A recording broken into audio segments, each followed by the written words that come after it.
Well, one mega trend which is clearly emerging post-COVID is that India is now emerging as the port of call for manufacturing. So the renaissance period for Indian manufacturing sector has started. And one company which is really going to be occupying the front seat there is Bharat Forge. From an component maker now to becoming a world-class technology stroke product manufacturing. Now the company in past couple of years has gone through twists and turns of global volatility. So the was behind Bharat Forge in terms of diversification, what are the plans and how are they looking at in cashing EV, which is electric vehicle, that big capex there, and defense, where they already have a sizable presence. Let's take that conversation forward in this new show of See You at Work with none other than Amit Kalyani of Bharat Forge. So nice to have you on ET Now. Thank you for joining us. Thank you for me. Post-COVID, India has emerged as the go-to destination, and many would say the renaissance period for Indian manufacturing sector just about started. Is this hope or hype, or this is reality? So I think it's a reality for several reasons. One is that manufacturing in Europe has become very expensive. China has had its own set of problems, whether it has to do with the whole response to COVID and the way the lockdowns affected manufacturing and shipment from China, to issues that countries are having with China. So everybody wants to de-risk themselves from China, because if China were to stop exporting to you tomorrow, what would happen? People are comfortable with India. People have built long relationships and have good experience of working with India in the IT space. Indian people and Indian capability is well respected. And Indian manufacturing has also made its mark in various fields. And I think people see India and its whole population pyramid, its entrepreneurism, its education, its skilled manpower as one of the biggest untapped opportunities to grow Indian manufacturing and global manufacturing. The traditional argument has been that India is not competitive enough. They cannot be a reliable partner. And that is something which has hurt us, whether it comes to textiles. And with the exception of autos and some specialized companies like Bharat Forge, the number of success stories are very limited. Why is that? So, in India, I think things happen because an entrepreneur takes an exceptional effort in making something happen. We don't have a cohesive policy that really supports a sector. In China, you have whole towns which are built around one industry. I mean, it could be from furniture to toys to electronics to whatever. Now I feel the whole PLI movement is in a way negating that disadvantage we have and putting some winds behind our sails. So if you take entrepreneurism, if you take availability of technology, you take digital technology and digital manufacturing, PLI, plus the fact that the West has lost its competitive advantage, not just competitive advantage, but the will to manufacture, because they don't have people who want to get into manufacturing. A lot of people have gone out of the workplace or out of the workforce post-COVID. So all these have led to this vacuum being created, which I think India can take up very quickly. The second factor is that India is going to be a big driver of global growth and global demand. I often used to say that China has built infrastructure for their grandchildren and we are still building for our grandparents. I mean, our cities are underdeveloped from any point of view. And India needs to urbanize at a pace which we have never seen. And if that has to happen, we have to build huge amount of infrastructure. And for building all that infrastructure, Make in India is going to be the way forward. So if you put all those pieces of the puzzle together, Indian manufacturing is going to grow from 15-16% to 25% of our GDP, and a GDP which will be by 2030 at least double of what it is now. Fair point. Now let's look at all the businesses of Bharat Forge one by one. The bread and butter business, which is what Bharat Forge was known for. The automotive component. Now that's a deeply cyclical business. It has a global component, it has a domestic component. That always adds up cyclicality in the business. I would say some part of it is cyclical, which is the CV part. The passenger car part is not so cyclical. And the CV part also, the cycles are now going to be slightly different because of new emission norms coming in different places and other structural phenomena such as the whole carb buy-in which is going to happen, the carb emission which is going to come in, in 27, 28 in the US. So the cyclicities are going to be slightly different. But India as a sector is going to continue growing. India as a market is going to grow, and the commercial vehicle sector in India is going to grow. But there are two sectors allied to this which are going to grow very strong in India, and the one is the construction and mining sector, and the other is the industrial sector. Both these sectors require components which are very analogous to what we make in the CV space. Using the same equipment largely, we will be able to make a lot of product that goes into those sectors. So we are now developing products for those sectors which will allow us to further widen our customer base and therefore create more counter cyclicity there. Are you doing it because you've learned the hard way in terms of what happened post 2021, in terms of first 2008, what happened to US economy, then what happened in 2021 because of problems in Europe? Is this the conscious call that you want to de-risk it now? So it is a combination of de-risking and the opportunity. I think India is the opportunity. India today is where China was in the late 90s, early 2000s, and how the economy grew and how Chinese champions came up. If you look at construction sector, mining sector, industrial sector, we have to have some Indian champions come up. If not as OEMs, at least as suppliers to OEMs. So those are sectors that we are very bullish about. Those are sectors that are going to grow and that are going to give us both capital revenue and revenue from spares and consumables. So these are both sectors that we are very bullish on, and we'll continue to work to develop products that go into these sectors. 10% of your business is now projected to come from the defense space, something which you've shared in the public.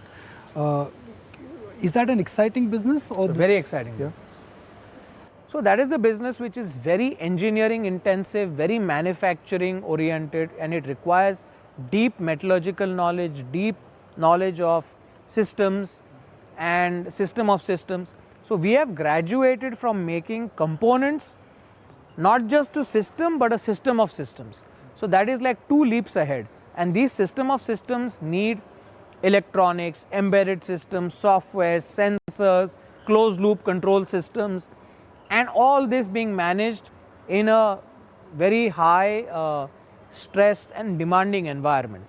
And we have world-class products that we have developed, and I am very confident that this will give us huge business going forward. So the operating leverage for the defense business, when will it kick in on the aggregate balance sheet? So you will start seeing that by Q4, but honestly the real, I think this year will be the year of big growth, but the real growth will come next year as well. So we are at your R&D center. I'm being told that we would be entering what, my son says, the Tony Stark kind of a workshop, all excitement, all gadgets, all equipment. So what is the space where you're entering? So this is the Kalyani Center for Technology and Innovation. Okay. So we have 2 centers here. The Kalyani Center, so that is the Kalyani Center for Technology and Innovation. This is the Kalyani Center for Manufacturing Innovation. So technology innovation focuses on fundamental technology, material development, material testing, and stuff like that. Whereas here we actually take the technologies that we develop there, the knowledge we develop, and convert it into products. So here we have everything from jet engines which we test, which we have made ourselves, to making gearboxes for helicopters, to making extremely advanced drones, unmanned aerial vehicles, unmanned ground vehicles, electric vehicles, things for defense that are behind those screens which we can't show you, and so on and so forth. Chale, we look forward to see that.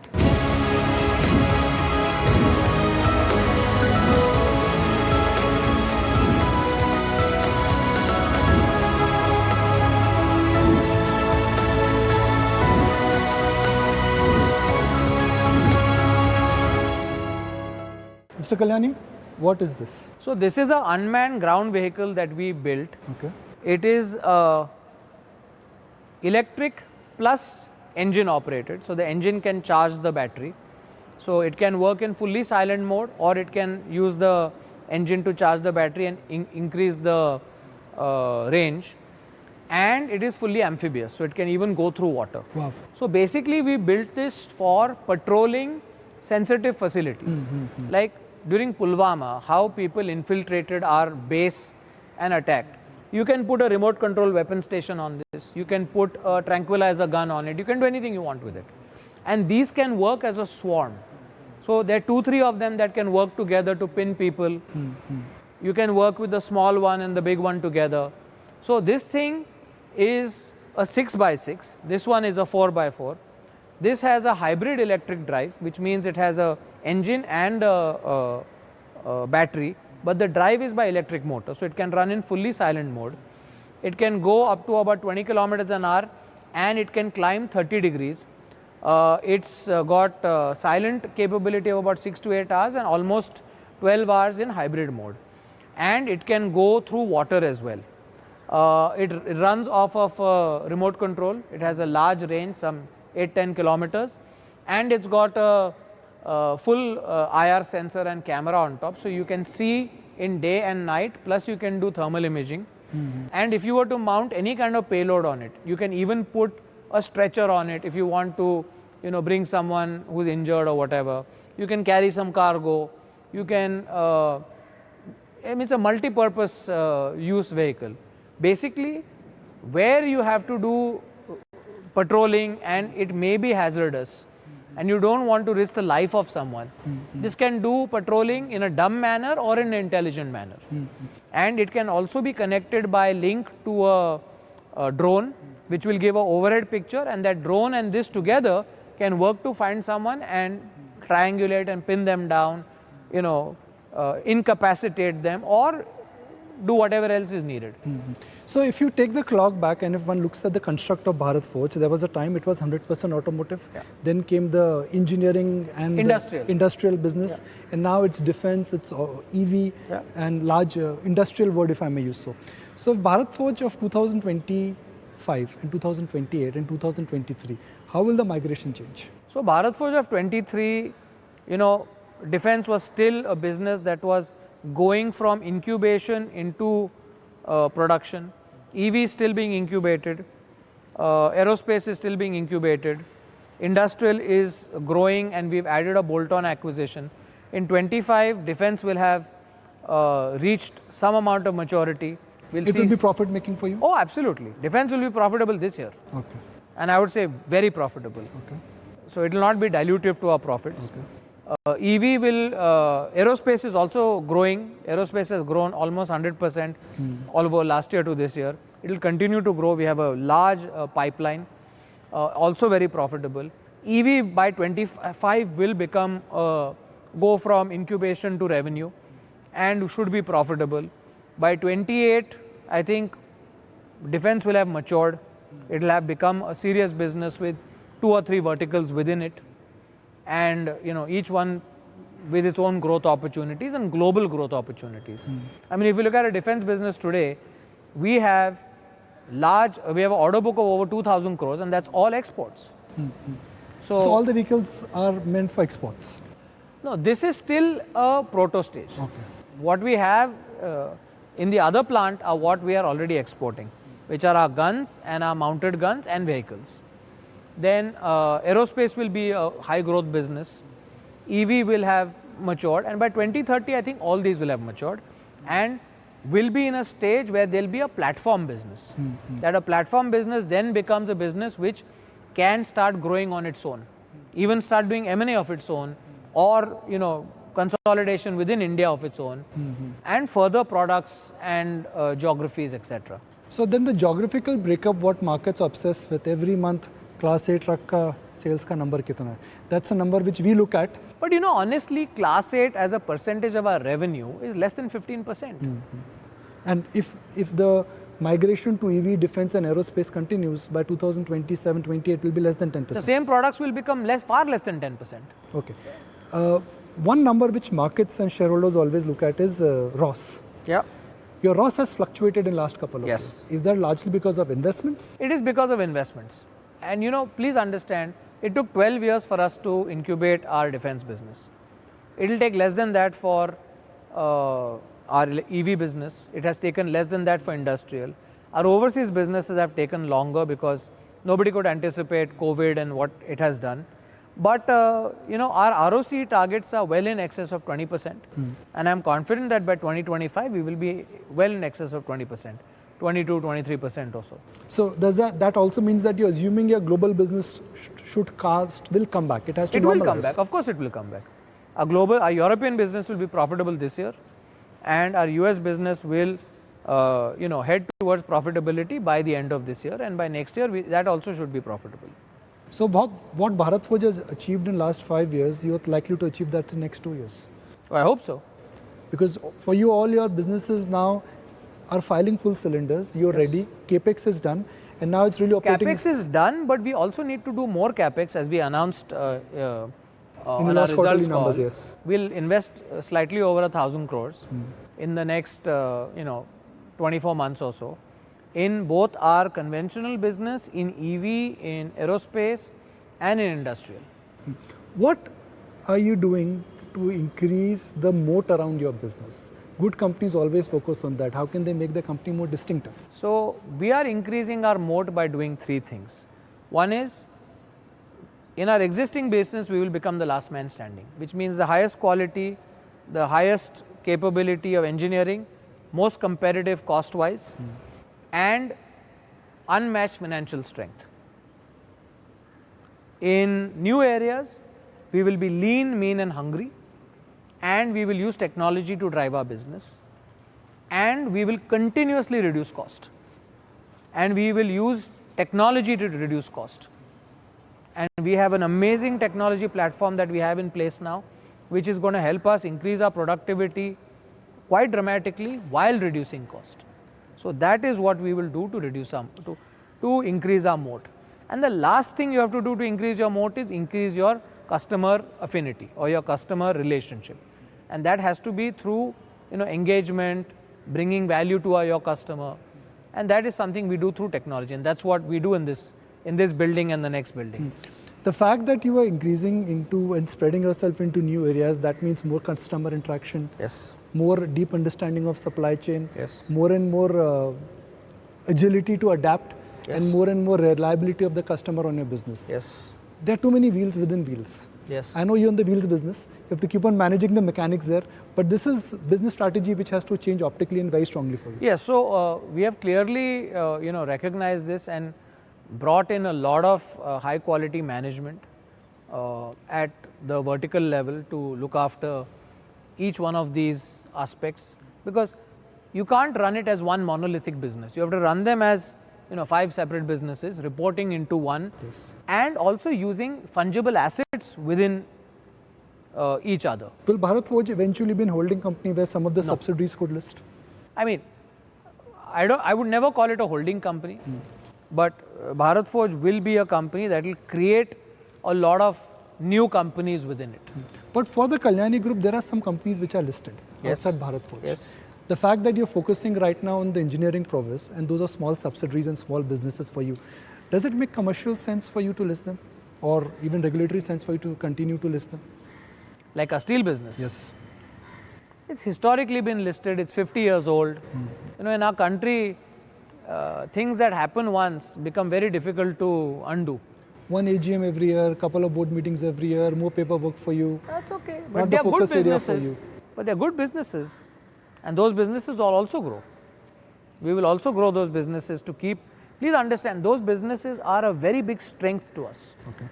Because we would not be exporting as much product if we didn't have the quality of steel that we do, which we get because of having our own steel companies. And not just our own, many other companies buy our steel and export also. Okay. Because our steel that we have to use is approved by our global customers. So once it's approved by one global customer, there are many other consumers who consume it also. The backward integration. for you. Absolutely. And that's a big advantage. So I'll divide my couple of last questions into pockets. Okay. Short term, medium term, and long term. Yeah. For Bharat Forge, for short term, when I say short term, 1 to 3 years, that's a short term for an entrepreneur.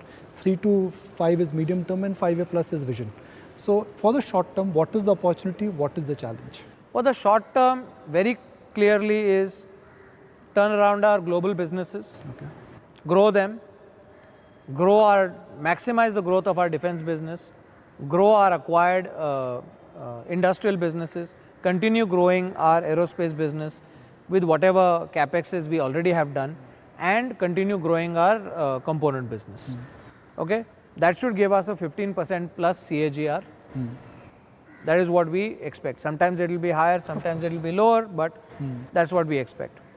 Then for the 3 to 5 year, build the defense business into a whole meaningful business. A meaningful business means, going from 1,000 crores to 4-5,000 crores.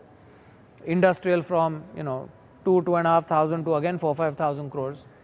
Aerospace, hopefully take it to a 100 million plus business. And, also EV to couple of 100 million, if not more. So that's the way we look at the 5-year horizon. So EV, in my opinion, could even be bigger than that. So if I say what happens in the market in the short term is a function of price discovery, but for an entrepreneur, for Bharat Forge, अच्छे दिन नहीं बहुत अच्छे दिन आने वाले हैं. Yeah, I think अच्छे दिन ही आने वाले हैं, because see, we have no, either as a company or as promoters, we don't have any stress. Okay, the company is not loaded with debt. We have a lot of opportunity. We have great people. I think our biggest strength, more than anything else, is the phenomenal people we have in every part of our business, right from the shop floor to the engineering to sales and marketing. Everyone, they're very passionate about what we do, and to harness that passion and to get the most out of that passion is really what is the job of management. What is a day like in Amit Kalyani's life? What time does he get up? What time does he sleep? Oh, I should be waking up earlier, but I probably wake up around 7. And I sleep probably close to midnight. I read in the night. I read a lot of stuff online. I try to follow what's happening in technology and trends, and I follow a lot of these technology channels, so I try to keep up with that. How do you keep yourself up? Because technology is so dynamic, changes. It really changes. What I understand, I understand. What I don't understand, I don't understand. But I know that I don't understand. So I have a good tutor at home, my son, or my daughters, who bring me up to speed. And then, of course, we have our CTO, CIO, who all bring us up to speed on this as well. Final question. If there is a billboard which has just one mantra which you believe in, what would that billboard be? And what would that mantra on the billboard be? I have one poster in my room that says, "What if everyone's wrong and you're right?" Do you really apply that? I believe in that. That don't follow the herd. That helped you during COVID? Definitely. And this is a lesson I learned from my father. That don't follow the herd. But everybody follows what is easy to do. Yes. What is difficult to do is what makes you successful. Developing technology on your own. Spending 12 years in developing your own products. When nobody gave you a chance. That is what makes you different. That is what makes you unique. That is what makes you a champion. Mr. Kalyani, now the buzzword in corporate boardroom is ESG. There is an E, there is an S, and there is of course the whole angle of G. But there is a CSR, which the Bharat Forge group in a sense has always championed. Yes. And for those who have associated, I know some folks who really have changed their life after that association. So walk us through what the plans there are. So, CSR has been something which we have believed in and done for more than 25 years. Pratham Pune is something that my father has chaired for a very long time. But once the CSR rules came into place and the law came into place, we put this into a very structured format. Which is 2% mandatory. Yeah, but more than that, what we did was we identified 100 villages in rural Maharashtra, which are extremely poor and water deprived. And we did, we analyzed the metrics of these. We found out what is the health statistics, what are the educational statistics, what are the per capita income, other things. So each of these villages, we had NGOs go in and study them. And we found out what is missing in these villages, or what is it about these villages that will transform them. So each of them had either check dams or nalas which had been silted up. We desilted all of them. We put all that soil into the farms. We increased the water capacity. We took the soil out, put it back into the farms. Oh, it's very rich soil. Yes, yes. So we put it back onto the farms. We increased the water carrying capacity or water storage capacity, in some cases 100-fold. Then we built or improved the primary schools. We put water pipelines to take water to people's homes. We improved the nursery, the medical facilities, and we brought internet to the villages. Then many of these villages, we found that the children got diseases when they were young. And one of the reasons was that a lot of people kept the cattle inside the house. Inside the... Yeah. So we built cattle pens for them outside. That dramatically reduced the diseases and dysentery and other diseases. And we built toilets in all the girls' schools so that the girl students continued their education. And because of the water and the soil quality, many of them started getting 2 crops and sometimes even 3 crops. Per capita income has gone from 80,000 to 1,20,000 to as much as 6 lakhs. So 80,000 to 1,20,000 to as much as 6 lakhs. Yes, I mean that's a remarkable change. Unbelievable. So my father's goal was that in 10 years, we should have a 10x growth in their per capita income. These are things which can change life, and it's so heartening to see that. But I'm just going to say hurrah to what good work what Bharat Forge is doing. For me, it's just been such an humbling and an experience full of learning. And thank you for inviting us, and thank you for giving us a tour of this lovely facility. Pleasure.